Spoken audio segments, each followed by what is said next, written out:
Hey, happy Monday to everybody. And the rate update for the day is sideways. Mortgage rates have been trending up for the last several weeks. And finally, we've started to bottom out and moving sideways, which I'll take sideways. It's a heck of a lot better than rates continue to go up. So we dodged a major bullet last week, actually, several major bullets with all the reports that were released over the last several days regarding inflation, jobs, the Fed meeting, and all the others. So we keep hearing that the Fed says the inflation rate's coming down, but we're still paying more at the grocery store.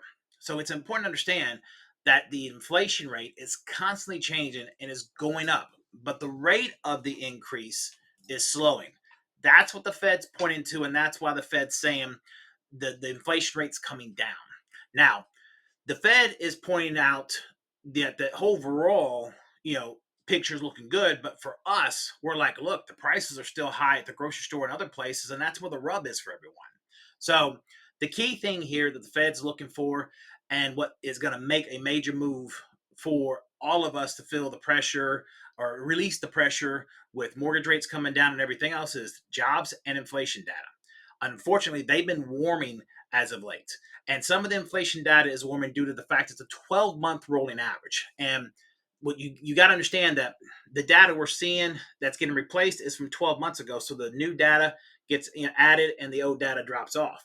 So we're up against some really low inflation readings from a year ago, and even though inflation's coming down, we're not seeing these major gains anymore on the recent reports, but it's a slower moderate trend instead of these big jumps that we were seeing over the last several months. So we'll continue to see this over the next several months, and it'll continue to slow as far as the improvement's concerned. One big area could be shelter, where we could see some gains from January, February, where we can pick up some ground on last year's numbers. So it's all about the inflation in the labor market. November jobs report is coming out the first week of December.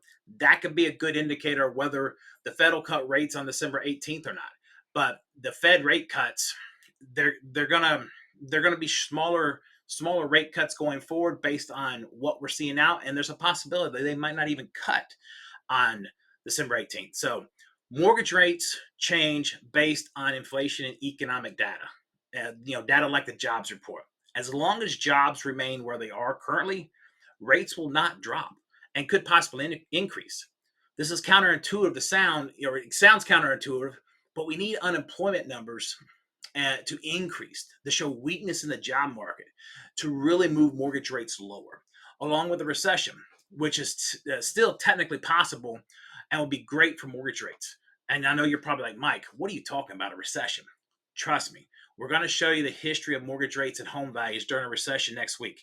History shows us that mortgage rates drop and home values increase during recessions. And I'll show you why next week. So tune in next week. We'll show you that. If you got any questions, let us know. Look at the chart. You can see where everything's bottoming out. We've marked and shown where the Fed has cut rates, and note that the bonds have lost ground. They have dropped, and when the bonds drop, that's what pushes mortgage rates up. So when you think you're sitting here listening to the Fed cutting rates, it's not mortgage rates. It's short-term rates, credit cards, car loans, treasury bonds, 10-year or less, stuff like that. Anything that's 10 years or less is what they're cutting rates to, not mortgage rates. Mortgage rates are driven by inflation and economic data. And you can see on these charts that the last two times the Fed has cut rates, mortgage bonds have dropped in value, which has increased mortgage rates. So stop thinking the Fed cuts rates or sets rates. They do not directly set rates. So sorry for the longer update, but there's a lot to debrief from the last week and a half, and we'll see you next week. Have a great day.